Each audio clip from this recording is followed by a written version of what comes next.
Shalom, selamat malam Bapak Ibu Saudara-saudari yang terkasih di dalam Tuhan Yesus Kristus. Puji Tuhan karena pada malam hari ini kita kembali diberi kesempatan untuk dapat mengikuti kegiatan Bina Iman Jemaat pada malam hari ini. Kiranya melalui persekutuan dan pembelajaran yang akan kita ikuti bersama, kita dapat semakin diperlengkapi dalam pelayanan. Perkenalkan, saya Sheryl, moderator Bina Iman Jemaat pada malam hari ini. Untuk membuka Bina Iman Jemaat pada malam hari ini, mari kita bersama-sama memuji Tuhan dengan menyanyikan Kidung Keesaan 357, Siapa yang berpegang bait yang pertama.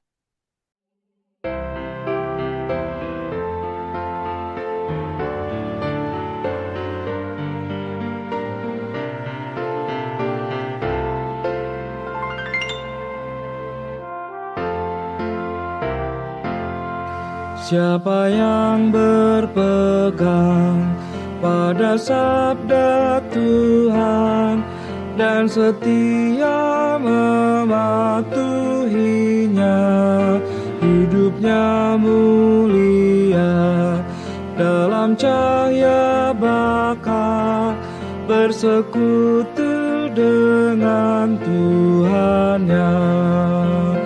Percayalah dan pegang sabdanya, hidupmu dalam Yesus sungguh bahagia.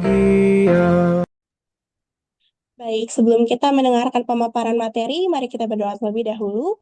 Saya meminta tolong kesediaan Bapak Freddy Hutubesi untuk memimpin doa pembuka. Dipersilakan.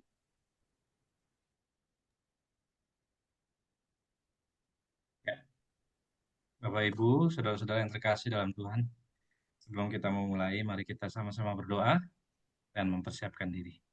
Mari kita berdoa. Tuhan Allah Bapa kami, terima kasih dan kami mengucap syukur karena Tuhan menyertai kami dalam kehidupan kami di hari ini, Tuhan.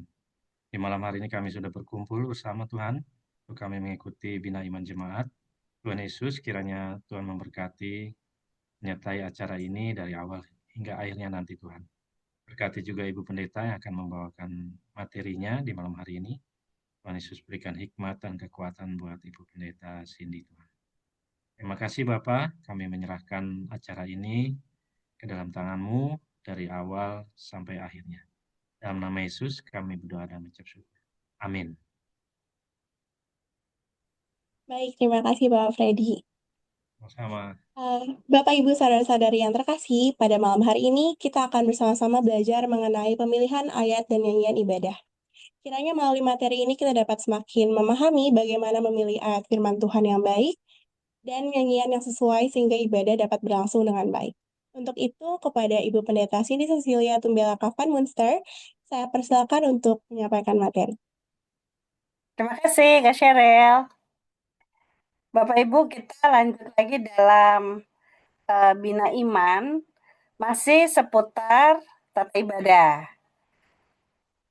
Karena sesungguhnya pembahasan tentang tata ibadah itu, kalau buat kita yang biasa terima bahan jadi, gampang. Oh, tata ibadah cuma gitu doang. Kadang-kadang suka lebih gampang protesnya. Masa tata ibadahnya kayak gitu, kakak tata ibadahnya jelek. Padahal kalau kita berkecimpung di dalamnya, kita akan menemukan bahwa ini pekerjaan yang lumayan rumit. Nah, sebetulnya malam hari ini kita akan bicara soal pemilihan ayat dan nyanyian. Tapi setelah dilihat, sepertinya materi pemilihan ayatnya cukup panjang. Jadi kemungkinan besar pemilihan nyanyian itu kita akan ikuti di Selasa minggu depan.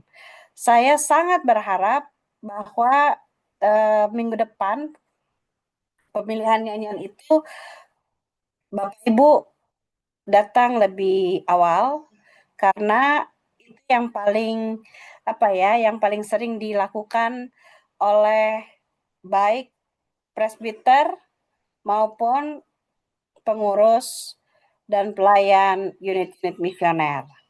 Lalu yang kedua lagi, mohon maaf Bapak Ibu, saya perlu sampaikan akan ada beberapa pengulangan yang sudah disampaikan di materi tata ibadah, tapi mungkin di pemilihan ayat, pemilihan nyanyian itu akan diulang karena mohon maaf hasil dari penjemaatan tata ibadah ini ternyata belum memperlihatkan hasil yang sesuai harapan. Jadi mungkin ini butuh pembiasaan dan secara pengajaran ini mungkin perlu diulang. Pemilihan ayat untuk tata ibadah ini bagian pertama, bagian keduanya pemilihan nyanyian. Sejatinya Bapak Ibu, ibadah GPIB itu adalah ibadah yang dialogis. Ibadah itu adalah dialog antara Allah dengan jemaat. Allah dengan jemaat. Tidak spesifik kepada setiap pribadi, tapi seharusnya idealnya setiap orang itu menjadi bagian dari yang disebut jemaat. Jadi kalau dibilang dialog antara Allah dengan jemaat, artinya dialog dengan diri saya juga gitu.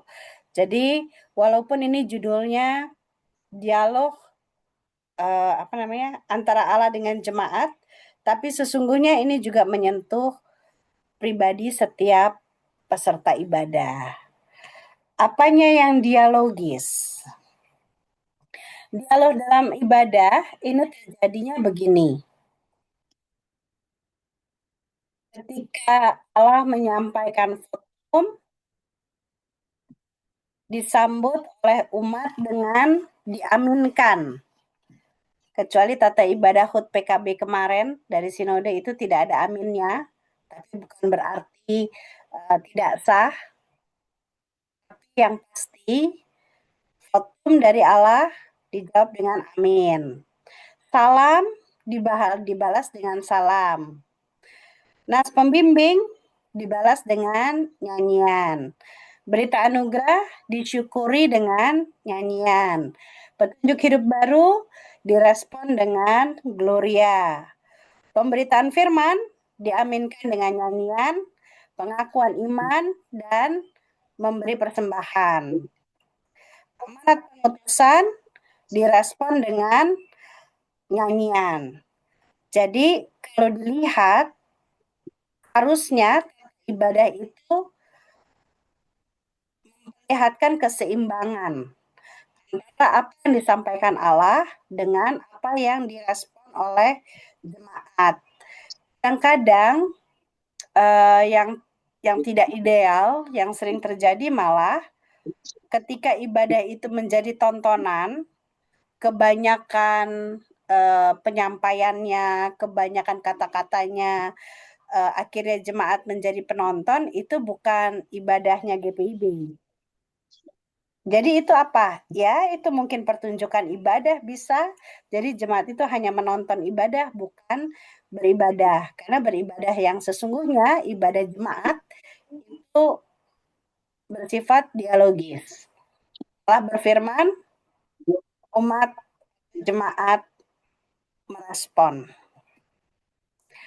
Yang harus diperhatikan ketika kita memilih ayat dalam ibadah kita itu masuk dalam nuansa yang diatur oleh kalender liturgi berdasarkan pemahaman iman GPIB.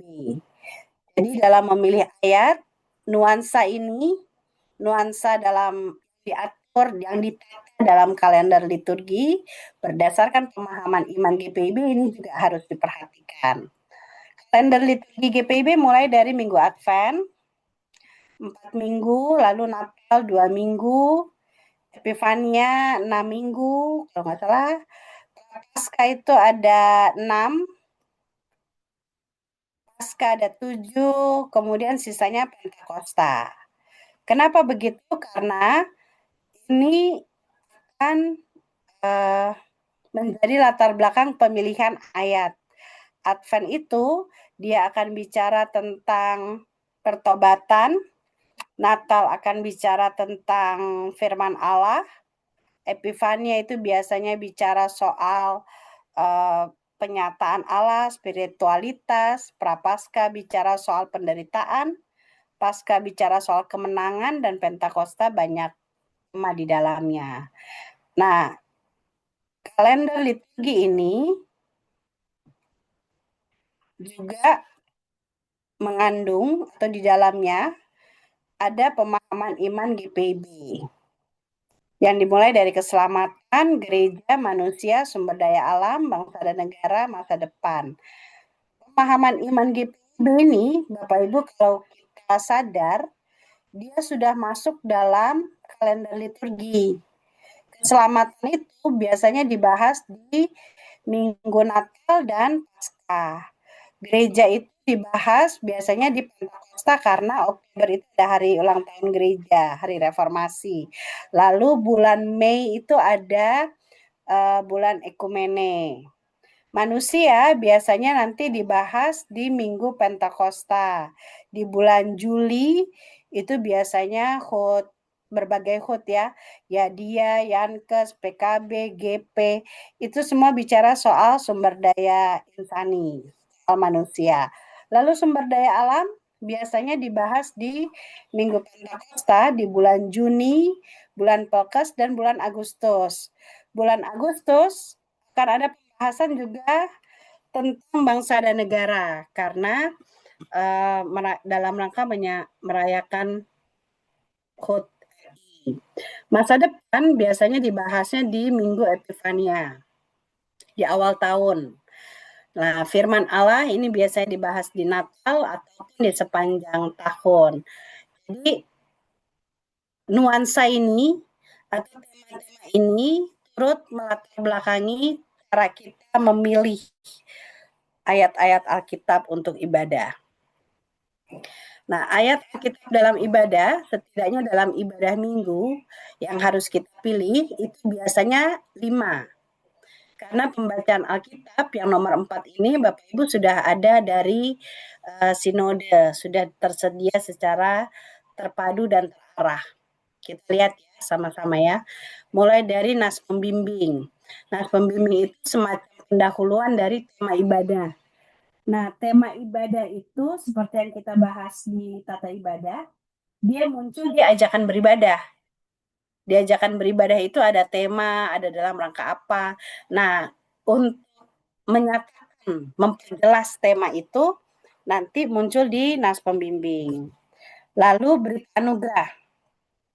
Berita anugerah itu ayat yang menyampaikan atau menegaskan bahwa pengampunan dosa telah berlaku. Ini berita anugerah, bukan lagi ajakan bertobat, ajakan mengaku dosa, tapi sudah penegasan.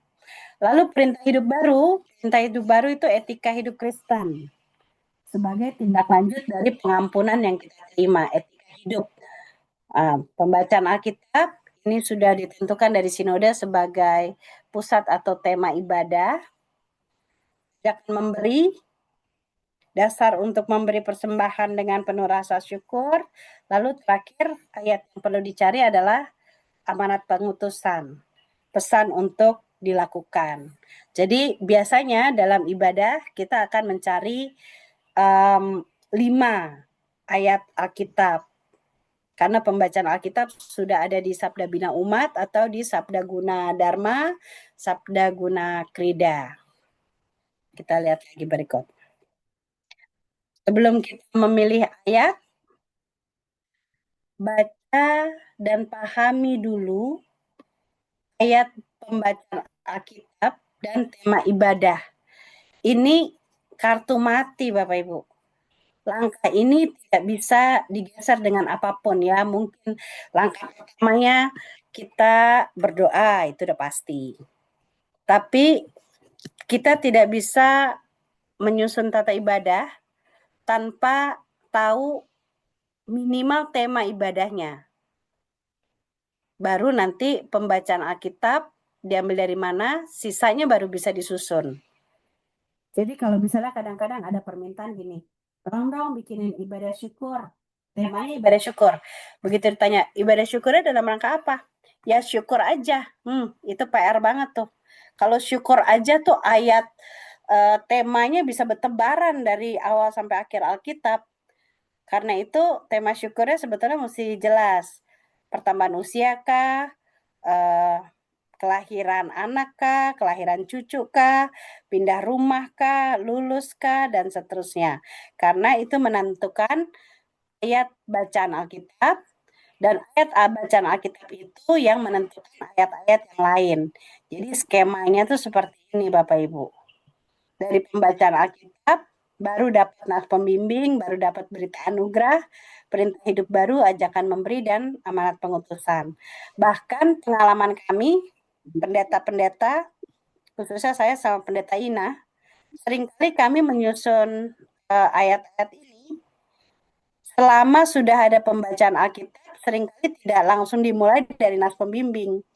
Bisa jadi kami menyusunnya dari berita anugerah dulu, perintah hidup barunya dulu, mungkin dari ajakan memberinya dulu. Jadi selama pembacaan Alkitab ini sudah pasti, sudah dibaca, sudah dipahami ini bacaan Alkitabnya tentang apa, temanya apa, baru ayat-ayat ini bisa disusun. Jadi jangan pernah menyusun atau memilih ayat Alkitab dalam tata ibadah tanpa tahu itu ibadahnya ibadah apa. Nah, semua ayat merujuk pada pembacaan Alkitab. Bapak Ibu, ini bukan sekedar aturan, bukan sekedar kalau GPIB kan gampang banget tuh jemaatnya ditakut-takutin pakai aturan kan. Aturannya emang udah gitu. Ini bukan soal aturan, tapi ini implikasi dari pengakuan kita bahwa Yesus Kristus adalah pusat ibadahnya GPIB. Pusat ibadahnya GPIB adalah Yesus Kristus. Implikasinya banyak, tata ruang, tata waktu, apalagi ya, tata ibadah, semuanya merujuk pada firman. Firman itu di mana tempatnya? Di pembacaan Alkitab dan khotbah. Itulah kenapa semua ayat harus merujuk pada pembacaan Alkitab. Ini bukan sekedar aturan, bukan masalah harus, tapi inilah implikasi dari pengakuan Yesus Kristus adalah pusat ibadah. Yesus adalah firman yang hidup. Nah, baru dari sini kita mulai. Idealnya sih mulai dari nas pembimbing Bapak Ibu. Tapi sebetulnya kalau kita baca pemilihan ayat itu bisa dimulai dari mana aja. Selama kita sudah paham. Nas pembimbing itu bukan introitus. Ini ada di pembinaan tata ibadah yang lalu.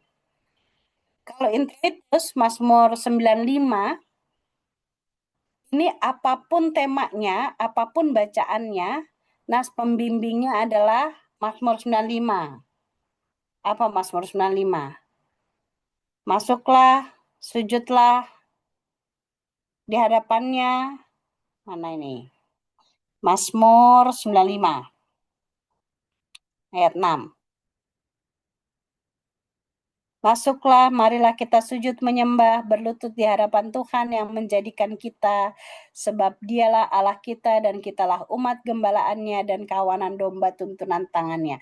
Itu introitus Bapak Ibu.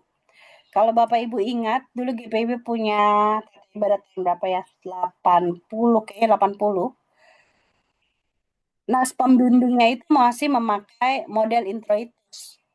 Jadi apapun bacaannya, apapun temanya, nas pembimbingnya pasti ini nih. Mazmur 95 atau ayat-ayat yang senada, yang berupa undangan. Undangan, masuklah, marilah sujud menyembah, berlutut di hadapan Tuhan, itu undangan. Tapi sekarang ketika kita memakai istilah nas pembimbing, maka ayatnya itu harus yang mengantar jemaat untuk memahami tema ibadah. Jadi tema ibadahnya itu tahu dulu, ini temanya apa, baru dicari nas pembimbingnya. Bersifat undangan, ini sifat sama seperti introitus. Pernyataan iman, tapi bedanya dengan introitus adalah nas pembimbing itu menggambarkan tema.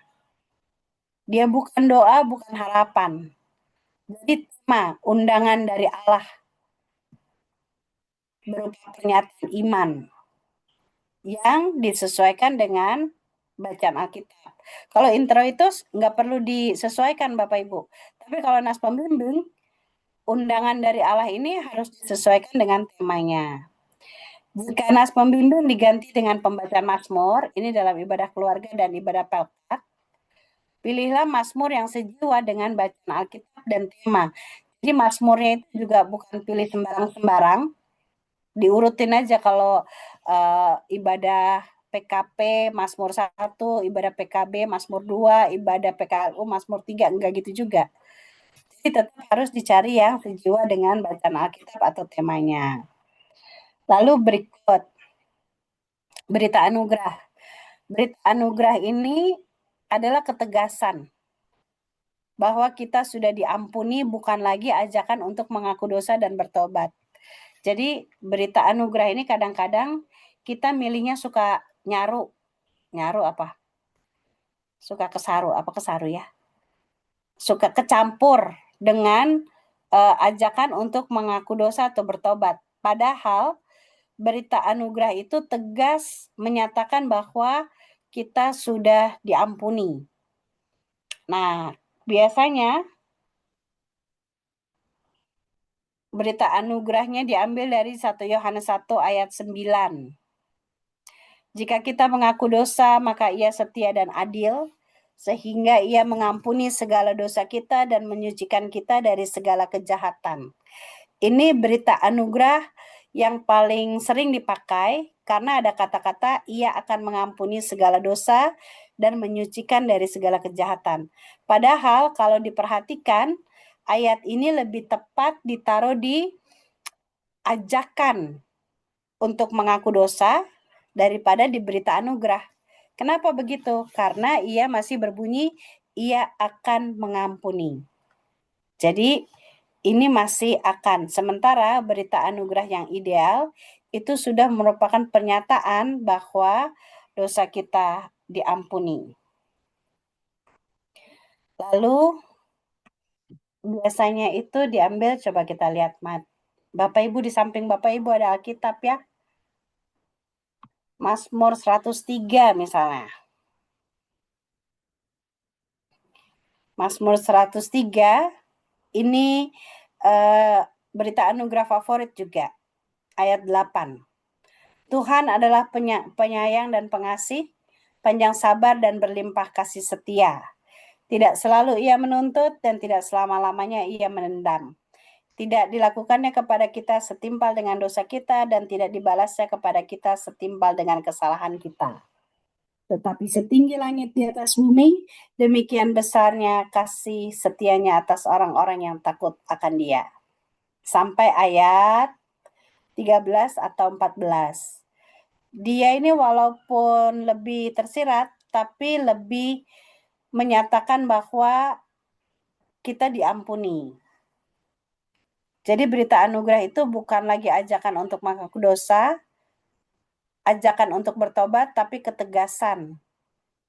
Seperti Bapa sayang kepada anaknya, demikian Tuhan sayang kepada orang yang takut akan Dia. Begitu. Nah, jika ayat kita pilihan itu tidak langsung menyampaikan berita pengampunan, seperti yang kita baca di Mazmur 103, pelayan firman menutup dengan kata-kata, berdasarkan firman itu, sebagai pelayan Yesus Kristus, kami memberitakan bahwa pengampunan dosa telah berlaku di dalam nama Bapa dan Anak dan Roh Kudus. Nah, Bapak Ibu perhatikan rumusan ini. Berdasarkan firman Tuhan yang mana? Mazmur 103. Bahwa sedemikian besar kasih setianya, sejauh timur dari barat dijauhkannya daripada kita pelanggaran kita, dan seterusnya. Berdasarkan firman Tuhan itu, sebagai pelayan Yesus Kristus, perhatikan nih, kami memberitakan. Kenapa kami, bukan saya? Padahal yang menyampaikan ini adalah pelayan firman, tunggal. Tapi rumusannya itu harus kami sebagai pelayan Yesus Kristus. Bapak Ibu kalau ingat di materi pembinaan tentang tata ibadah, rumusan ini diambil dari tulisan Paulus ketika dia berkata bahwa para rasul mereka adalah pelayan pendamaian. kepada mereka Yesus mempercayakan berita pendamaian itu. Nah, dari situlah gereja melihat bahwa wibawa rasuli yang ada pada gereja untuk memberitakan pengampunan dosa itu tidak pernah diperuntukkan kepada satu orang. Tidak pernah diperuntukkan kepada kepada personal. Tapi dia dipercayakan kepada gereja sebagai apa istilahnya?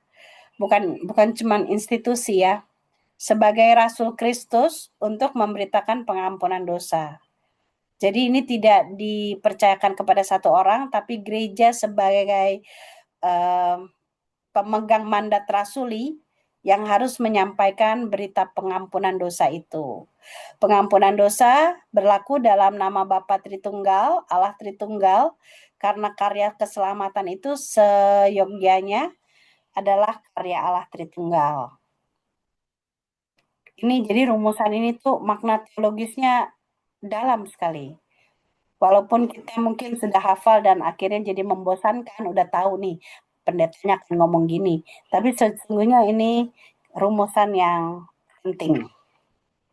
Nah, jemaat menyambut berita anugerah itu dengan mengucapkan syukur kepada Allah. Syukur kepada Allahnya itu diambil dari 1 Korintus 15 dan amin. Nah, ini pertanyaannya waktu itu kan, apakah pengakuan dosa itu adalah doa?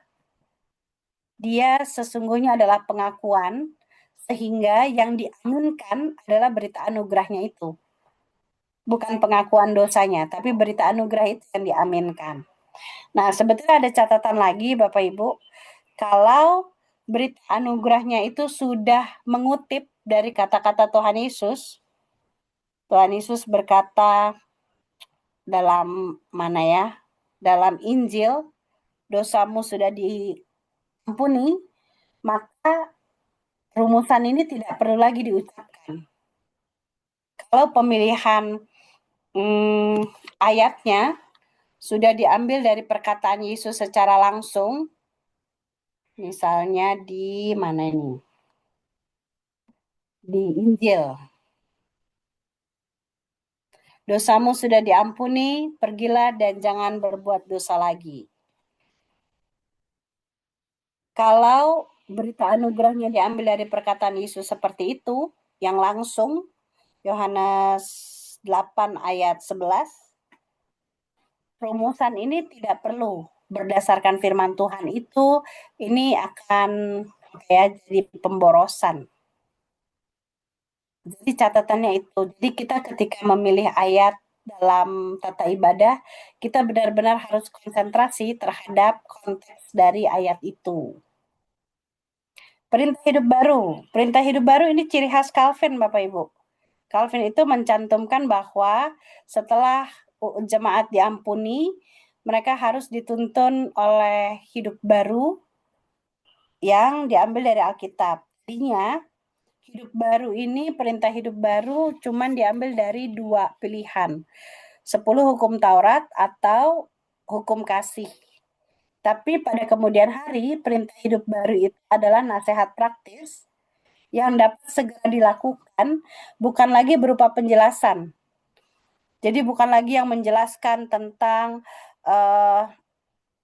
Kristus begini dan begitu, tapi langsung harus ngapain. Setelah kita diampuni, harus ngapain. Ini nasihat praktis. Nah, masalahnya Bapak Ibu, kalau Bapak Ibu perhatikan di ini, Bapak Ibu yang suka susun nyanyian, di Gita Bakti, di buku Gita Bakti itu ada rubrik baru yang mohon maaf ya, sebetulnya menyesatkan.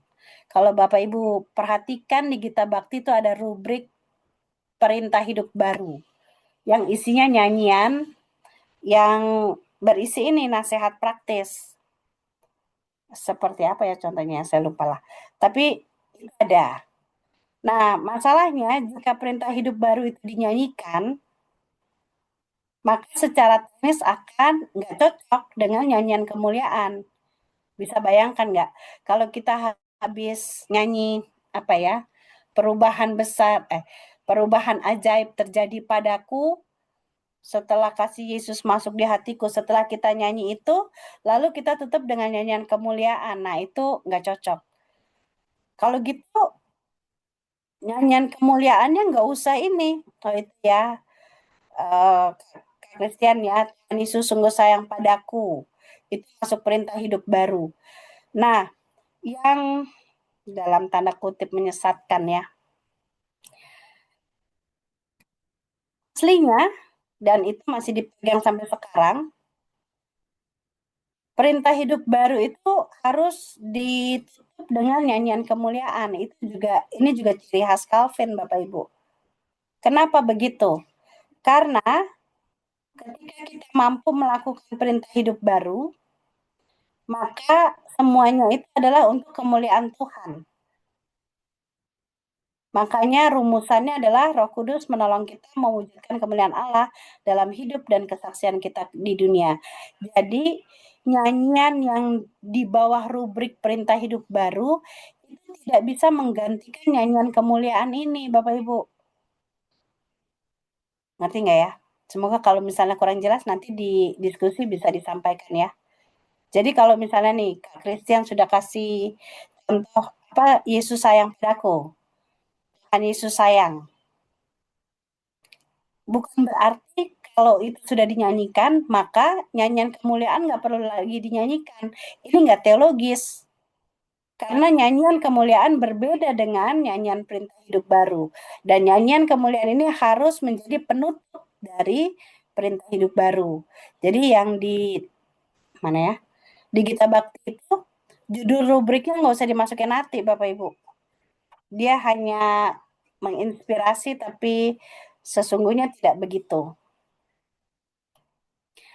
Akan memberi. Nah, setelah khotbah. Ayat yang mengungkapkan kelegaan untuk dijadikan alasan bersyukur. Bisa berupa kelanjutan dari bacaan yang mengandung alasan kenapa kita harus bersyukur. Bisa juga diawali dengan pengantar, dengan kata-kata, tapi tetap harus ada dasar Alkitabnya. Jadi, ajakan memberi ini tidak bisa hanya puisi kita, kata-kata yang kita susun dengan indahnya, tapi nggak ada Alkitabnya. Loh, yang menjadi dasar kita memberikan karya Allah, bukan omongan kita, bukan propaganda gereja, bukan bujukan gereja, bukan kepentingan panitia ini dan itu, tapi atas karya Allah yang disampaikan melalui firman. Karena itu harus ada dasar Alkitabnya. Tidak selalu tentang mensyukuri berkat, bisa juga tentang ajakan mengabdi. Kalau di Roma 12 itu yang paling terkenal. Persembahkanlah tubuhmu sebagai persembahan yang kudus, harum, dan berkenan kepada Tuhan. Itulah ibadahmu yang sejati. Ya nggak sih? Ya, demi kemurahan Allah, supaya kamu mempersembahkan tubuhmu sebagai persembahan yang hidup, yang kudus, dan yang berkenan kepada Allah. Itu ajakan memberi persembahan dalam bentuk pengabdian. Itu juga bisa. Lalu amanat pengutusan. Amanat pengutusan nih mirip dengan perintah hidup baru, tapi boleh dibilang, semacam closing statement dari khotbah. Closing statement dari khotbah. Petunjuk praktis untuk dilaksanakan. Cuman bedanya dengan petunjuk hidup baru, perintah hidup baru, disertai dengan janji Tuhan. Ada janji Tuhan yang menguatkan. Bisa saja didahului oleh kata-kata pengantar, tekad dan janji kita bisa, tapi tetap diakhiri dengan ayat Alkitab, karena yang mengutus kita itu Tuhan. Bukan si pembuat tata ibadah, bukan pendetanya secara pribadi, bukan panitia ini dan itu, tapi Tuhan. Jadi harus ditutup dengan ayat Alkitab. Kalau ada pendapat kesimpulan pesan pribadi bisa dimasukin, bisa taruh aja di akhir khotbah. Kalau mau ditaruh di amanat pengutusan, tetap ditutup dengan ayat Alkitab. Nah, ini yang sudah disampaikan. kutipan Alkitab tuh harus tepat. Sarannya kalau dulu di copy paste aja, copy paste dari Alkitab elektronik, tapi untuk sekarang Alkitab elektronik yang terjemahan kedua sepertinya belum tersedia. Ini disarankan supaya terhindar dari salah ketik atau memodifikasi nas Alkitab sembarangan. Kadang-kadang kita seingatnya kita ketik, ternyata isinya nggak gitu. Bapak Ibu perhatikan votum. Kalau di Alkitab kedua, pertolongan kita dalam nama Tuhan. Tapi kalau kita bikin tata ibadah berdasarkan memori, berdasarkan ingatan, kita dengan gampangnya menuliskan itu. Pertolongan kita adalah dalam nama Tuhan dan seterusnya. Singkatan nama kitab harus sesuai LAI. Mazmur itu MZM. Markus itu MRK. Kalau Filipi itu FLP. Kalau Filemon itu Phil. Nah, ini catatan nih buat yang suka bikin tata ibadah. Apakah ibadah pekat, apakah ibadah syukur. Kendalikan diri dalam menulis terlalu banyak kata-kata indah. Karena nanti saking indahnya orang nggak ngerti ini ngomong apa sih gitu ya. Atau kita lupa bahwa tata ibadah itu harus seimbang. Apa yang menjadi perkataan dari Tuhan dengan respon manusia itu seimbang. Jangan kita terlalu banyak berkata-kata di situ, akhirnya keseimbangan dialog antara Allah dengan jemaatnya itu justru menjadi kabur. Tidak perlu banyak kata-kata instruksi, ini masih kita jumpai di ibadah-ibadah kita. Karena tata ibadah sesungguhnya memakai bahasa simbol. Ingat ya rekan-rekan pemuda, rekan-rekan pelayan, kalau saat teduh itu nggak perlu dibilang saat teduh selesai. Ini bukan upacara, Kasyang. Jadi kalau mengajak jemaat saat teduh, silakan bersaat teduh. Lalu ketika mau masuk diajakan ibadah misalnya, bisa disampaikan dengan suara yang dari pelan ke kuat. Jangan juga ngagetin. Karena yaitu ibadah itu bukan upacara. Saat teduh selesai. Saat hening selesai. Enggak gitu cara mimpinnya. Lalu berikut, cara memilih ayat. Cara memilih ayat dengan catatan, asumsi saya kita telah memahami bacaan Alkitabnya ya. Bacaan Alkitabnya sudah dipahami, tema hari itu sudah digumuli, sudah dibaca, baru kita memilih ayat. Nah, tema bacaan Alkitab itu menjadi yang utama. Caranya ada dua, Bapak Ibu. Pertama, kita menelusuri ayat sebelum dan sesudahnya. Kita telusuri itu ke atas, kita baca di ayat-ayat sebelumnya, lalu kita baca lagi ya di ayat-ayat sesudahnya. Keuntungannya, dalam ibadah itu kita dapat pemahaman yang utuh dari bacaan Alkitab. Kalau bacaan Alkitab misalnya 1 Timotius 3 ayat 1 sampai 11. Lalu kalau tata ibadah itu berhasil menyusun kitab surat 1 Timotius 3 itu menjadi tata ibadah, artinya sepanjang ibadah tuh kita diajak untuk memahami cara berpikir Paulus ketika dia menyurati Timotius. Itu keren banget tuh kalau bisa begitu. Tapi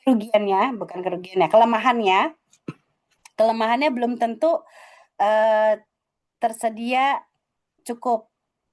Jadi ayat-ayatnya misalnya kita perlu ayat berita anugerah, ini kita baca ke atas nggak ada ayat-ayat yang menunjukkan berita anugerah gitu. Nah ini bisa dicari di tempat lain.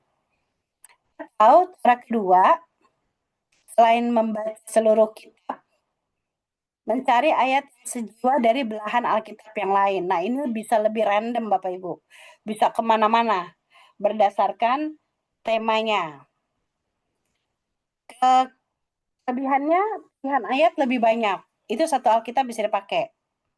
Tapi sepengalaman saya, Bapak Ibu, ketika kita mencari seluruh Alkitab itu jauh lebih sulit daripada hanya menelusuri ayat di satu kitab atau satu surat. Kelemahannya, ayat yang dipilih itu belum tentu pemahaman, belum tentu temanya sama. Nanti kita lihat, ada alatnya. Nah, kita bahas satu-satu. Kalau kita memakai metode menelusuri ayat sebelum dan sesudahnya, kita perlu waktu untuk membaca Alkitab itu kitab itu secara utuh. Misalnya gini, ini bacaan buat besok, hari Minggu besok. Namanya berdasarkan Alkitab, sola scriptura. Bacaan Alkitabnya 2 Timotius 3 ayat 14 sampai 17. Bapak Ibu kalau di sebelah-sebelahnya ada Alkitab, silakan dibuka. 2 Timotius 3 ayat 14 sampai 17. Oke. Lalu sebelum 2 Timotius 3 ayat 14 17 kita akan ketemu nas pembimbing di pasal 3 ayat 12. Memang setiap orang yang mau hidup beribadah di dalam Kristus Yesus akan menderita aniaya. Lalu salam ada di awal. 2 Timotius 1 ayat 2b.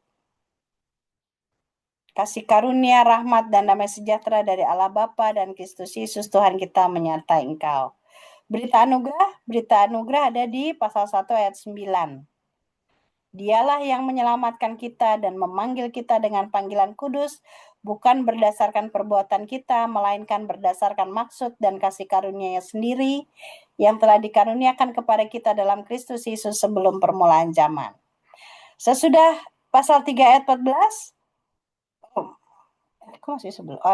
ada perintah hidup baru. Perintah hidup barunya diambil dari pasal 2 ayat 22 sampai 26. Nah, ini petunjuk praktis. Jauhilah nafsu orang muda, kejarlah keadilan, kesetiaan, kasih, dan damai bersama-sama, dan seterusnya.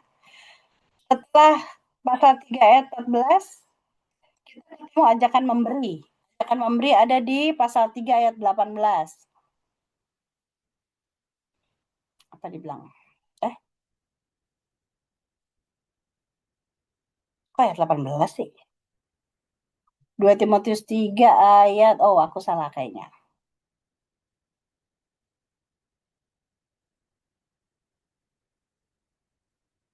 Ayat 8 apa ya? Bukan juga. Sabar ya, Bapak Ibu ya. Kayaknya ada typo. Sabar.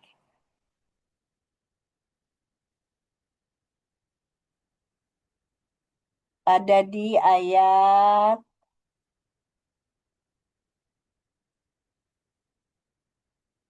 sabar ya.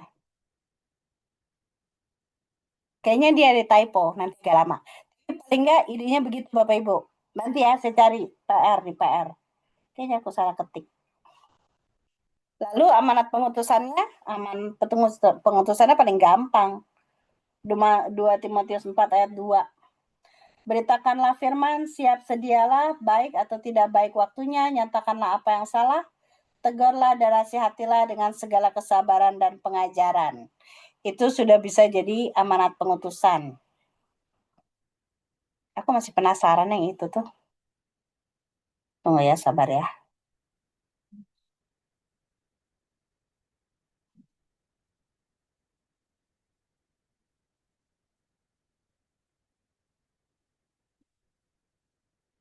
Ya, ini yang saya maksud dengan membaca satu kitab secara utuh. Tapi ini PR ya, Bapak Ibu ya, maaf ya, ajakan memberinya nih kayaknya saya salah ketik. Ini yang dimaksud membaca kitab secara utuh. Dari sini dapatlah ayat sebelum dan setelahnya. Lalu kita lanjut. Ada yang satu lagi, memilih ayat dari belahan Alkitab yang lain. Pahami konteks ayat yang dipilih supaya tidak bertentangan dengan tema. Temanya sama, sola scriptura, bacaan Alkitab 2 Timotius 3 ayat 14 sampai 17. Sebelumnya bisa diambil dari Roma 15 ayat 4. Apa Roma 15 ayat 4 itu? Roma 15 ayat 4. Sebab segala sesuatu yang ditulis dahulu telah ditulis untuk menjadi pelajaran bagi kita, supaya kita teguh berpegang pada pengharapan oleh ketekunan dan penghiburan dari kitab suci. Lalu salam bisa dari 2 Timotius 4. Berita anugerah diambil dari Yohanes 7 ayat 38. Yohanes 7 ayat 38. Barang siapa percaya kepadaku, seperti yang dikatakan oleh kitab suci, dari dalam hatinya akan mengalir aliran-aliran air hidup. Perintah hidup baru. Setelahnya, akan memberi dari Mazmur 119. Sanad pengutusan, balik ke yang tadi, 2 Timotius 4 ayat 2. Nah, ini kalau memilih ayatnya dari berbagai belahan Alkitab. Lebih banyak pilihan, lebih random. Tapi harus dipahami, ini konteks ayatnya sama nggak dengan tema ibadah kita. Nah, ini yang saya bilang, alat bantunya Bapak Ibu, kalau mau cari pakai konkordansi namanya. Kalau yang tadi itu mencari dari segala belahan Alkitab, kita perlu alat bantu ini. Konkordansi itu dulu ada dalam bentuk buku. Jadi dalamnya isinya begini nih. Misalnya Bapak Ibu mencari ayat berdasarkan kata kunci. Kata kunci di sini kelihatannya apa nih? Yang kelihatan Abisal.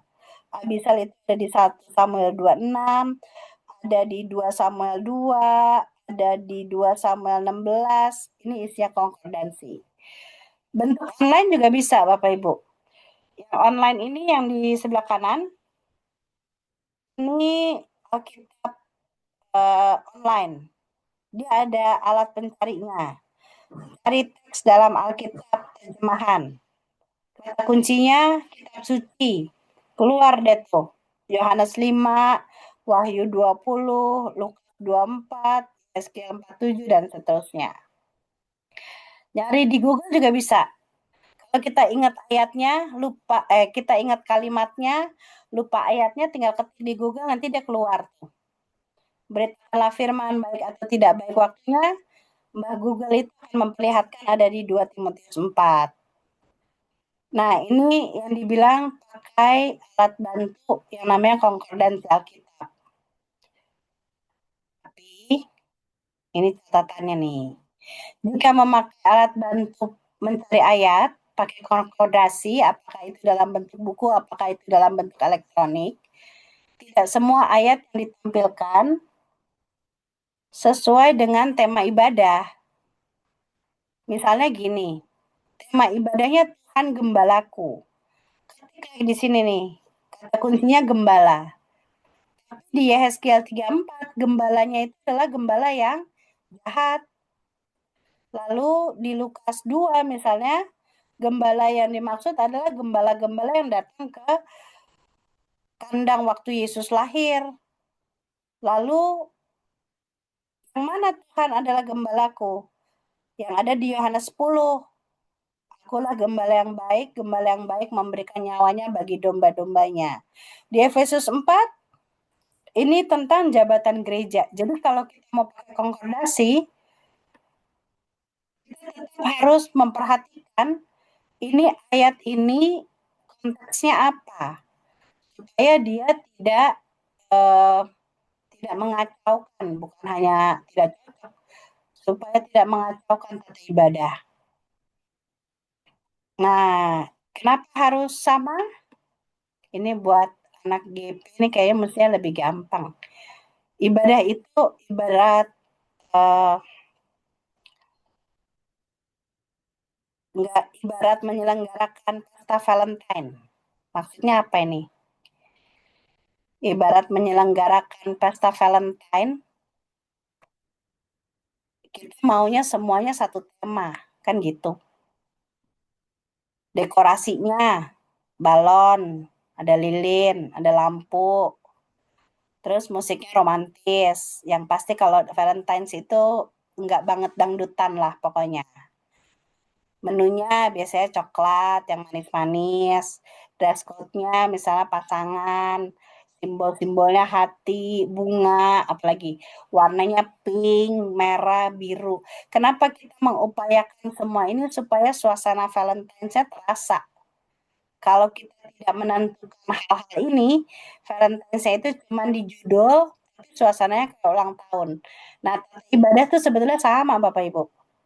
Ibadah itu adalah satu cerita dalam satu tema yang bertumpu pada pelayanan firman, yaitu pembacaan Alkitab dan tema. Jadi, saya suka diminta baik itu membuat atau baik membuat tata ibadahnya atau membuat pembinaannya tentang tata ibadah kreatif. Sebetulnya semua tata ibadah itu kreatif, Bapak Ibu.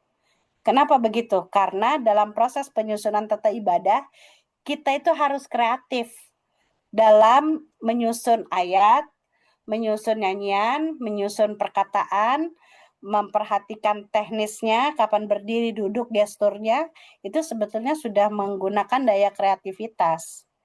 Tapi yang bikin tata ibadah itu menarik justru adalah ketika dia menjadi satu cerita dalam satu tema. Seperti merayakan Valentine itu. Mana tadi itu? Nih, seperti merayakan Valentine itu. Dia menjadi kreatif, menjadi pesannya terasa sampai ke rumah ketika semuanya itu padu. Nah, bikin tata ibadah itu juga gitu. Jadi kalau Bapak Ibu kebetulan bertugas atau kebagian giliran untuk menyusun tata ibadah, sebaiknya yang dipikirin itu bukan kalau gitu kita masukin segala macam ide, ada tarian lah, ada inilah, penayangan inilah, ada drama. Itu maksudnya bukan gitu. Tapi kalau tata ibadah yang kreatif, itu tata ibadah yang dari awal sampai akhir, dia bisa menjadi satu cerita yang utuh dalam satu tema, bertumpu pada pelayanan firman, dan itu yang akan diingat. Sampai di sini dulu pemilihan nyanyian untuk tata ibadah ini sudah ada. Lebih baik ini disampaikan di Selasa depan. Supaya kita punya waktu lebih banyak untuk ayatnya. Begitu Kak Sheryl. Oke, terima kasih Ibu Pendeta Cindy atas materi yang telah disampaikan. Selanjutnya kita akan memasuki sesi diskusi. Bagi Bapak, Ibu, Saudara-saudari yang ingin mengajukan pertanyaan, dipersilakan untuk raise hand atau menyampaikan pertanyaan melalui chat. Dipersilakan.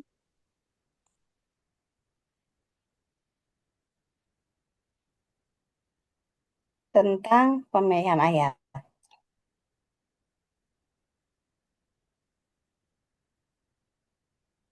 Ada yang mau disampaikan? Karena saya berharap sekali, walaupun kita tidak sering melakukan ini, tapi setidaknya kita punya pengetahuan. Silakan, Kak Sheryl, ada yang raise hand? Oke, dipersilakan kepada Bapak Christian Situmorang. Halo, selamat malam Ibu Pendeta. Selamat malam. Selamat malam. Iya, mengenai hal penting yang saya garis bawahi dalam pembelajaran dalam Bina Iman Jemaat hari ini, khususnya bagi saya ya, karena kan saya kan masih begitu awam, jadi kan memang harus banyak-banyak belajar. Nah, yang pertama saya yang pertama bahwa ibadah itu kalau kebanyakan kata-kata puitisnya bukannya malah jadi tenang, malah jadi mual. Saya bener, malah jadi mual, bener, mau muntah. Jadi kayak apa sih yang mau diomongin ini, kayak gitu loh.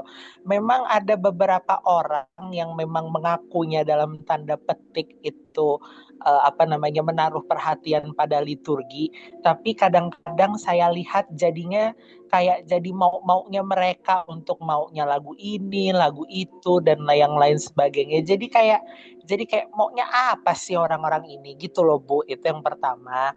Dan yang pertama dan yang kedua itu eh, kalau yang kedua itu memang saya tuh kadang-kadang suka ribet sendiri kalau misalnya nyari ayat ibadah dari tema ini harus nyocok-cocokin sana sini. Tapi kadang-kadang saya khawatirnya kalau misalnya dari misalnya nih nas Alkitab dari Kejadian nih minggu depan kayak gitu.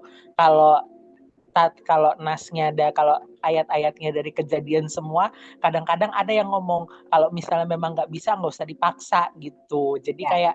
kayak sayanya di satu sisi khawatir, di satu sisi saya pengen menjaga keutuhan narasi si ibadah itu, dan yang lainnya itu sebenarnya saya mau ngomong tapi itu udah di bagian tema 2 sih. Itu aja Bu. Udah, terima kasih ya Bu. Makasih. Terima kasih untuk Sabar ya. pertanyaannya. Boleh silakan Ibu Pendeta. Kalau yang pertama tuh benar ya. Kadang-kadang ya mungkin karena penyakitnya orang bikin tata ibadah itu kadang-kadang kita terjebak dalam pengen banget mencurahkan segala ide. Perkara kita terintimidasi dengan gimana caranya ibadah ini jadi kreatif, menyenangkan, menarik gitu. Tapi begitu mencurahkan semua ide, mohon maaf lah ya, ini ibadah bukan urap gitu. Segala sayur ada gitu. Ya, lalu tentang misalnya kayak minggu depan nih contohnya Kejadian 39 ya. Coba kita lihat. Kejadian 39 itu tentang Yusuf di rumah Potifar. Oke. Lalu temanya hidup yang berhasil, hidup yang disertai Tuhan. Kalau saran saya, Kak, misalnya gini. Di Kejadian 39 ayat 1 sampai 12 ini nggak akan pernah ketemu ayat yang bisa tersusun menjadi tata ibadah. Jadi fokus pada temanya, hidup yang berhasil, hidup yang disertai Tuhan. Ini biasanya ada di Mazmur dan Amsal. Nah, bisa kita pindah ke Mazmur atau ke Amsal, lalu kita cari di Amsal atau Mazmur itu secara konsisten. Jadi kalau nas pembimbingnya diambil misalnya dari Amsal tentang tentang keberhasilan, tentang penyertaan Tuhan, itu nas pembimbing. Mungkin juga perintah hidup baru bisa diambil dari situ, ajakan memberi bisa diambil dari situ, pengutusan bisa diambil dari Amsal. Karena ceritanya sudah ada di Kejadian. Paling yang tidak ada itu biasanya berita anugerah. Nah, berita anugerah itu bisa dicari di belahan Alkitab yang lain dengan kata kunci itu. Misalnya kata kunci kejujuran, kata kunci ketulusan, dan seterusnya. Tapi saya lebih menekankan konsistensi dalam wilayah pemilihan ayat. Jadi kalau misalnya sudah ambil dari Amsal, upayakan semuanya sedapat mungkin dari Amsal. Ini terkait Kejadian 39 ya.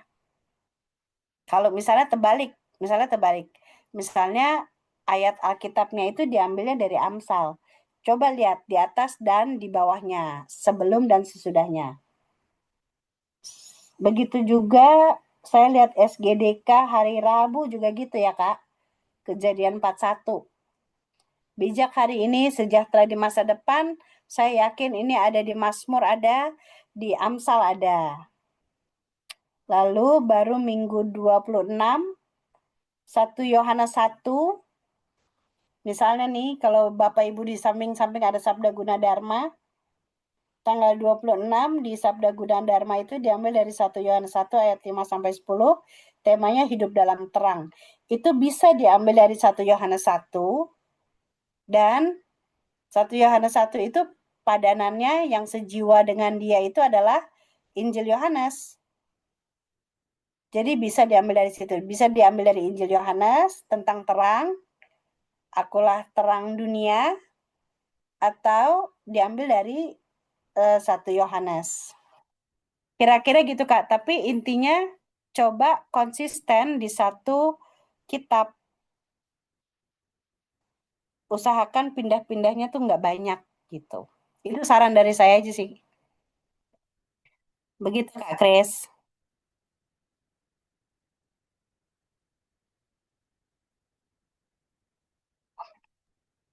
Baik, terima kasih untuk jawabannya Ibu Pendeta. Apakah ada lagi yang ingin ditanyakan? Oh, ada yang lewat chat Ibu. Saya izin untuk bacain ya Bu. Dari Ibu Dwi Prasetyo, mau tanya Bu Pendeta Cindy, di berita anugerah, kadang di tata ibadah itu ditulis syukur kepada Allah, amin. Kadang nggak ada kata aminnya. Itu gimana Bu Pendeta? Sebetulnya rumusan aslinya tuh nggak ada sih, Bapak Ibu. Rumusan aslinya kalau diambil dari Korintus itu nggak ada aminnya. Jadi coba ya kita lihat ya. Tunggu, saya tayangkan lagi slide-nya. Ini ya. Bukan yang ini. Ini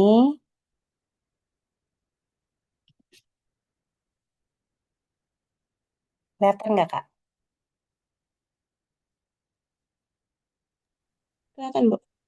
Nih ya, berita anugerah ya. Coba lihat di 1 Korintus 15 ayat 57. 1 Korintus 15 ayat 57. Syukur kepada Allah yang telah memberikan kepada kita kemenangan oleh Yesus Kristus Tuhan kita. Aslinya begitu. Aslinya. Lalu kita lihat lagi di 2 Korintus 9 ayat 15. Syukur kepada Allah karena karunia-Nya yang tak terkatakan itu. Nah, kalau kita perhatikan 1 Korintus 15 dan 2 Korintus 9 itu ungkapan syukur atas keselamatan yang dikaruniakan Allah. Jadi kalau 1 Korintus 15 itu syukur karena kita sudah dimenangkan. Kita yang berdosa, kita yang seharusnya binasa sudah dimenangkan oleh Kristus. Di 2 Korintus 9 kita bersyukur atas karunia Tuhan bagi kita yang berdosa dan telah diampuni. Sebetulnya aslinya berita anugerah itu disambut cukup dengan ini. Syukur kepada Allah. Tapi ada banyak pendapat, entah perdebatan ya. Apakah pengakuan dosa itu doa apa bukan? Jadi kalau orang memahami doa itu sebatas permintaan kepada Allah, maka pengakuan dosa itu nggak bisa dibilang doa. Kalau dia bukan doa, dia nggak boleh pakai amin. Bayangkan kita mengaku Tuhan saya udah mencuri, saya berbohong, amin. Lah apa yang diaminkan tuh apa loh? Kan nggak mungkin kita mengaminkan kebohongan kita gitu ya. Jadi kalau berdasarkan pendapat bahwa pengakuan dosa itu bukan doa, maka dia tidak ditutup dengan amin. Tapi ada juga orang bilang begini, segala sesuatu yang disampaikan dalam komunikasi dengan Allah itu namanya doa. Mau kita ngaku dosa kah, mau kita bersyukur kah, mau kita curhat kah, itu namanya doa. Selama itu doa harus diakhiri dengan amin. Apa yang diaminkan? Pengharapan kita kepada Allah. Nah, untuk menjembatani itu, Bapak Ibu, maka aminnya itu diucapkan dalam sebagai respon umat. Jadi di pengakuan dosa itu mau dibilang itu doa kah bukan, dia tidak diaminkan, nanti aminnya itu di berita anugerah. Jadi ketika jemaat mengucapkan syukur kepada Allah, syukur itu diaminkan.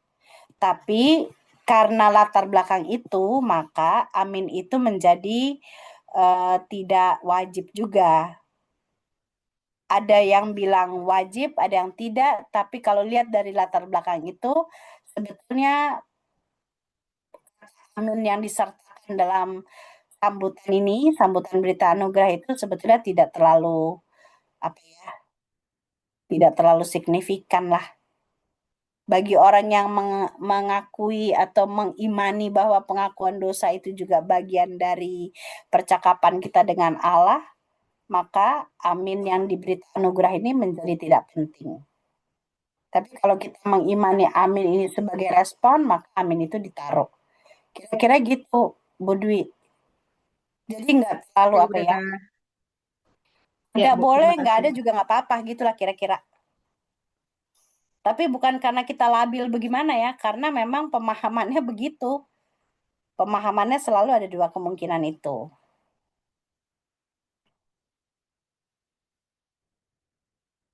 Apalagi ya yang kita ingat-ingat. Pengalaman Bapak Ibu kalau bikin tata ibadah pelkat kah? Tata ibadah keluarga kah?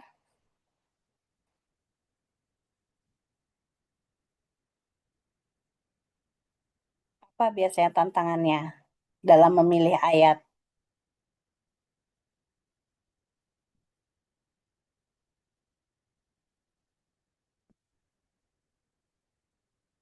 Idealnya pemilihan ayat yang panjang itu hanya di Perintah Hidup Baru. Yang lainnya itu tidak disarankan panjang-panjang. Tapi kalaupun harus panjang, setidaknya penggalannya itu jangan dipenggal di tengah-tengah kalimat. Kalimatnya belum selesai sudah ditutup di situ gitu. Kadang-kadang itu juga aneh juga orang milih-milih ayat begitu. Misalnya dia ditulisnya kayak 2 Korintus 9. 2 Korintus 9 sebagai ajakan memberi persembahan misalnya.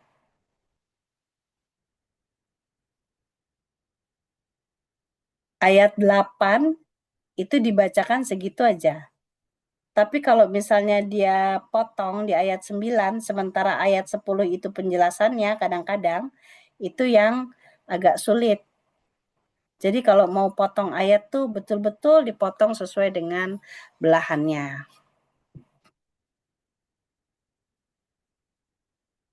Yang paling suka kepotong itu Bapak Ibu di Petrus 1 Petrus 3, 1 Petrus 3, 1 Petrus. Nah, di rumusan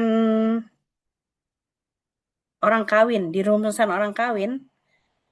ada ayat yang begini mengatakan, tapi sekarang sudah direvisi. Demikian juga kamu hai istri-istri, suami-suami, hiduplah bijaksana dengan istrimu sebagai kaum yang lebih lemah. Hormatilah mereka sebagai teman pewaris dari kasih karunia yaitu kehidupan. Dia titik sampai di situ. Padahal kalimat berikutnya itu signifikan sekali. Supaya doamu jangan terhalang. Tapi di rumusan tahun 80 ya. Tahun 80, tahun 2000 tuh masih ada. 2000 sudah direvisi. Ayat itu kepotong cuma sampai situ, bayangkan nggak? Hormatilah mereka sebagai teman pewaris kasih karunia yaitu kehidupan, titik. Padahal yang pentingnya itu di kalimat terakhir. Supaya doamu jangan terhalang. Kira-kira gitu Bapak Ibu. Kalau mau pilih ayat, potongannya itu dipastikan pas. Jangan ngegantung.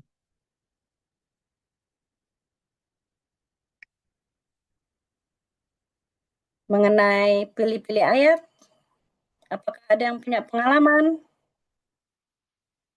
Punya keluhan? Ayat apa jangan? Apa kira-kira keluhannya? Kak Kris ini biasanya, mana Kak Kris teh? Masih udah nggak ada ya? Biasanya dia kritis sekali soal pemilihan ayat.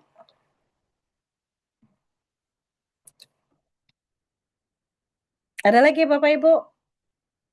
Pengalaman-pengalaman kah?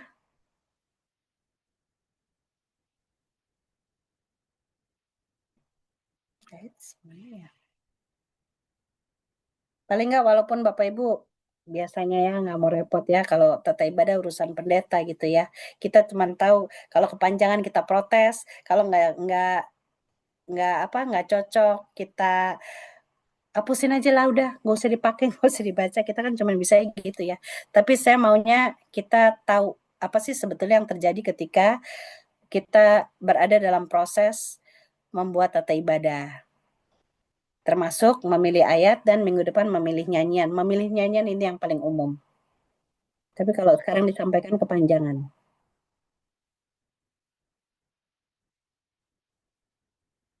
Dari pembuat tata ibadah Pandra, ada yang mau disampaikan? Kalau dari Kak Tiur sebagai editor tata ibadah, ada yang mau disampaikan?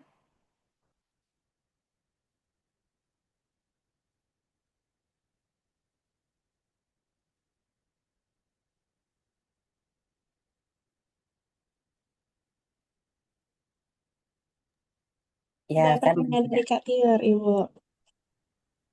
Ibu, kadang ada penulisan ayat dalam Alkitab, tetapi tidak dituliskan lengkap ayatnya, tetapi tetap dituliskan ayat Alkitab lengkap. Bagaimana, Ibu? Nah, kadang-kadang Bapak Ibu memang kalau kita mesti baca dulu tata ibadahnya secara utuh. Mungkin ayat Alkitab itu tidak ditulis lengkap sesuai dengan kebutuhan tata ibadah itu sendiri. Misalnya kalau Bapak Ibu sadar setelah pembacaan Alkitab, bacaannya apa itu? Hendaklah perkataan Kristus dengan segala kekayaannya, gitu kan ya. Kita lihat di Kolose 3 ayat 16 itu. Sabar, sambil saya cari. Kolose 3 ayat 16. Hendaklah perkataan Kristus diam dengan segala kekayaannya di antara kamu, sehingga kamu dengan segala hikmat mengajar dan menegur seorang akan yang lain, dan sambil menyanyikan mazmur dan puji-pujian dan nyanyian rohani, kamu mengucap syukur kepada Allah di dalam hatimu. Aslinya ayatnya segitu, Bapak Ibu, Kak Tior. Tapi dalam tata ibadah kita tidak dipakai semua. Dia hanya ditulis hendaklah perkataan Kristus diam dengan segala kekayaan. Ini edisi lama, Kak Tiur. Kalau edisi baru diam dengan limpahnya. Segala kekayaannya di antara kamu, lalu langsung ditutup dengan ucaplah syukur kepada Allah. Nah, itu termasuk ayat yang tidak ditulis secara lengkap. Tapi bukan berarti salah atau bagaimana, itu pasti disusun berdasarkan kepentingan atau keperluan tata ibadah secara utuh. Jadi bisa terjadi tidak ditulis lengkap karena kepentingan tata ibadah secara utuh. Nah, tapi saran saya Bapak Ibu atau editor tata ibadah, kalau kita tahu ada ayat yang tidak ditulis lengkap, sebaiknya biasanya dikasih titik-titik supaya kita tahu bahwa ayat itu yang tertulis itu sebetulnya ada bagian yang tidak dicantumkan. Jadi misalnya di Kolose 3 ayat 16, hendaklah perkataan Kristus diam dengan segala kekayaannya di antara kamu, titik-titik, dan ucaplah syukur kepada Allah. Jadi kalau kita baca, kita tahu bahwa di titik-titik itu ada kalimat yang tidak dicantumkan. Yang fairnya sih begitu, yang adilnya begitu, yang jujur. Tapi kadang-kadang kita memakai rumusan yang sudah jadi, akhirnya orang pikir ayatnya memang begitu. Tapi yang lebih prihatin lagi, orang nggak sadar kalau itu diambil dari ayat Alkitab. Nah, yang hal-hal itulah, Bapak Ibu, itu penting, suka terlewatkan, tapi kalau orang nggak ngerti jadi bahan berantem. Cuman perkara salah ngomong, perkara lupa, nggak ada kata-kata itu, orang bisa, ini gimana ini tata ibadahnya nih, orangnya juga. Padahal kita juga nggak ngerti kenapa barang itu ada di situ kan. Gitu, Kak Sheryl. Baik, terima kasih untuk jawabannya, Ibu Pendeta. Apakah ada lagi yang mau bertanya atau berdiskusi? Boleh dipersilakan untuk raise hand.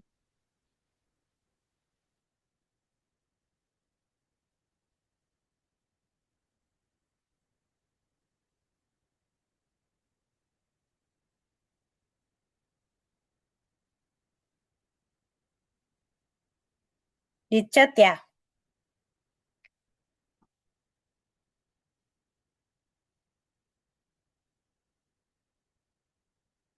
Ya Kak Sheryl, baca kelanjutannya ya yang di chat ya. Nggak apa-apa. Ya, dari Oke, Ibu. Tier, Boleh dari dari Katur. Bapak Henry Hutubesi terlebih dahulu? Oh iya, Ding. Ya. Oh iya. Bu, jika di dalam tata ibadah ada lagu yang tidak pernah atau jarang sekali dinyanyikan, apakah boleh diganti oleh lagu-lagu yang sudah biasa? Seperti itu, Ibu, pertanyaannya. Kalaupun diganti, alasannya bukan karena tidak biasa atau jarang dinyanyikan. Pasti lagu itu udah muncul berapa tahun lalu, terus orang juga ngomong hal yang sama. Ini lagu baru nggak biasa, akhirnya di skip. Sekarang 2 tahun kemudian dia muncul lagi, di skip juga lah, kapan kita bisanya, kan gitu. Kalaupun lagu itu diganti, ini kita pernah bahas ya dalam beberapa pertemuan yang lalu. Kalaupun dia diganti, itu pertimbangannya bukan karena dia baru atau dia tidak biasa, tapi karena dia tidak cocok. Mohon maaf. Tata ibadah kemarin itu yang HUT PKB, masalah itu dari sinode sih ya. Saya protes nanti muncul SP juga kan nggak lucu ya. Nggak juga sih. Lagu pengutusan itu bayangkan ya, nanti ini minggu depan kita bahas. Amanat pengutusan di Warta Jemaat sudah disampaikan pesan HUT PKB. Ditutup dengan di beberapa gereja ada yang menyanyikan lagu ulang tahun, ada yang menyanyikan Mars PKB, bahkan ada yang Mars PKB-nya dipindah ke belakang. Dalam semangat ulang tahun itu, lagu pengutusannya beda banget itu. Bukan masalah nggak bisa dinyanyikan. Nuansanya nuansa bukan yang bersemangat, nuansanya nuansa reflektif. Sebetulnya sih, mohon maaf ya, itu bisa diganti. Itu bisa diganti. Cuman ya itu, kalau tata ibadah dari sinode tuh butuh keputusan kita bersama supaya kita sama-sama tanggung jawab. Jadi alasannya itu bukan karena itu lagu baru atau lagu yang jarang dinyanyikan, tapi penempatannya yang tidak cocok. Gitu. Pengalamannya kemarin tuh nyata banget lah. Lagu apa di kita ya, di Pancoran Rahmat setelah pembacaan pesan kita ada perayaan ulang tahun, bersyukur kepada Tuhan, udah semangat, begitu masuk lagu pengutusan, iya melewat lagi, gitulah. Bukan salah organisnya, tapi emang lagunya begitu. Nah itu sebetulnya bisa diganti dengan yang sejiwa. Lalu yang Kak Tiur, ayat seperti itu boleh untuk ungkapan situasi, pengantar persembahan, atau amanat pengutusan boleh. Di ungkapan situasi juga boleh pakai ayat. Lalu pengantar persembahan itu bisa. Ya, lagu Bening di Matamu itu ya. Aduh. Jadi ayat itu boleh bisa dipakai bisa. Tapi ya itu Kak, kalau mau ditulis misalnya tidak seluruh ayat, dia harus dikasih tanda. Supaya kita tahu bahwa ada bagian ayat itu yang tidak dicantumkan. Supaya kalau kita mengingat, kita tidak mengingat bahwa ayat itu hanya sepotong itu. Itu salah satunya. Itu bisa ditaruh di ungkapan situasi bisa, pengantar persembahan boleh, amanat pengutusan juga boleh. Gitu. Apalagi ya. Minggu depan kita bicara soal pilihan nyanyian ya, Bapak Ibu ya. Kenapa sih lagu pengutusannya begitu? Ada lagi?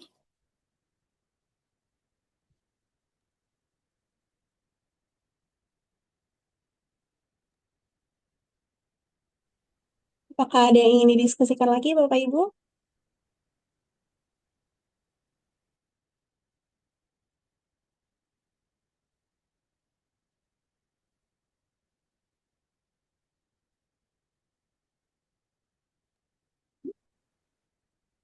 Udah kayaknya ya Kak Sheryl ya. Ada lagi.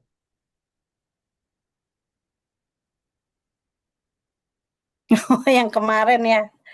Iya memang. Maaf lah, maaf ya. Itu dari nanti lain kali mungkin kita lebih berani aja kali ya kita memodifikasi ya. Tapi kalau kita ganti di Pancoran Rahmat, saya jangan diaduin ke sinode ya. Saya diaduin ke sinode. Enggak lah, bercanda. Iya, iya nanti kita pertimbangkan. Sudah Kak Sheryl, Oke, 10 mungkin menit kita menuju jam akhiri. 9. Ya. Oke, Ibu. Terima kasih kepada Ibu Pendeta Cindy atas penjelasan dan jawaban yang diberikan sehingga dapat memperkaya pemahaman kita. Oke, selanjutnya mari kita kembali memuji Tuhan sambil memberikan persembahan melalui QRIS yang akan ditampilkan. Mari kita bernyanyi Kidung Keesaan 357, Siapa yang berpegang, bait kedua dan ketiga.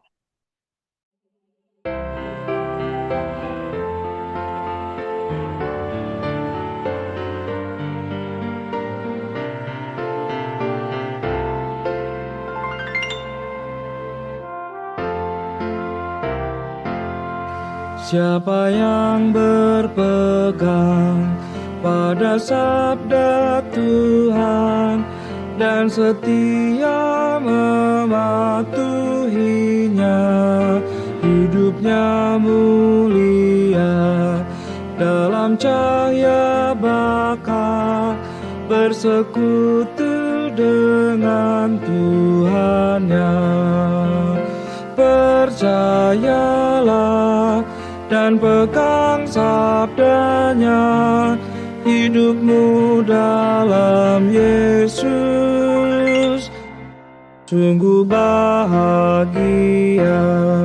Bayang-bayang gelap kan dihapus lenyap oleh sinar senyum wajahnya. Rasa takut dan syak kan menghilang cepat dari yang berpegang padanya. Percayalah dan pegang sabdanya, hidupmu dalam Yesus sungguh bahagia.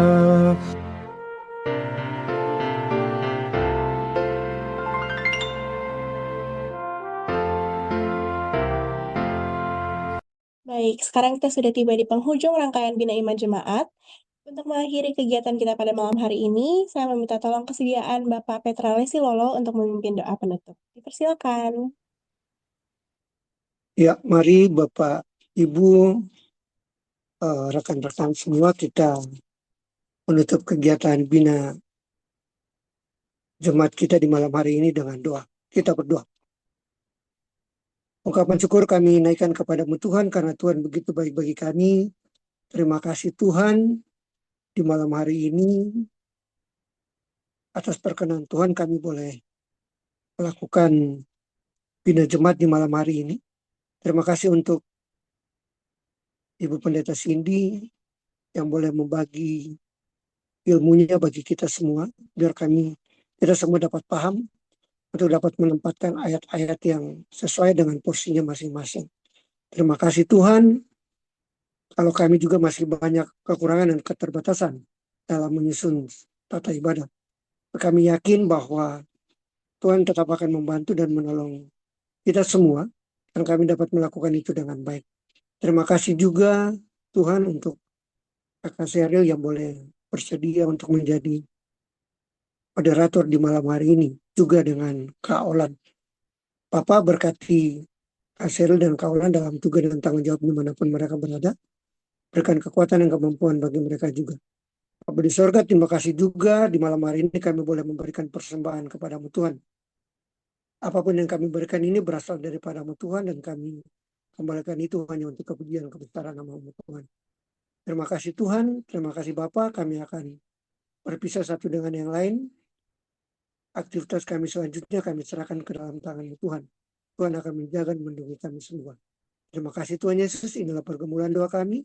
Ampuni kami kalau banyak hal yang kami lakukan tidak sesuai dengan kehendak-Mu. Dalam nama Tuhan Yesus kami telah berdoa dan mengucap syukur. Amin. Baik, terima kasih Bapak Petra atas doanya. Terima kasih Pak Petra. Bapak Ibu terima kasih ya. Makasih Bu Pendeta, kasih Ariel, Terima makasih. kasih. Terima kasih. Ibu Lia. Sama-sama minggu depan aja baru bertanya ya. Yes. Terima kasih Bu Pendeta, Kakak Sheryl, Terima Bapak Ibu. kasih kembali. Mungkin Enjoy, sebelum enjoy. mengakhiri sesi hari ini, kita akan foto bersama dulu ya. Ah, Dimohon on cam kepada Bapak Ibu. Mana tuh angkanya? Saya tidak bisa. Gak bisa ganteng begitu kok nggak bisa. Ibu dengar lagi, Bu. yes. Oh, ke tempat ah. Oke, sudah Bang? Again. Oh, hitung ya. 1, 2, 3.